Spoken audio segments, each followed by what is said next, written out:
How to fix Windows Live Essentials installation error 0X80040609. To fix Windows Live Essentials installation error 0X80040609, try 1. Enable Windows Firewall. 2.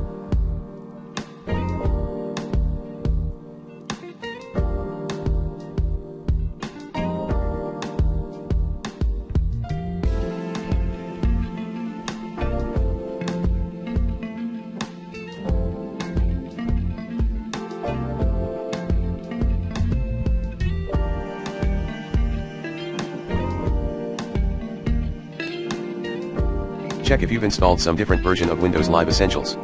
If so, remove that version of Windows Live Essentials using the recommended uninstall tool Pro in this video guide.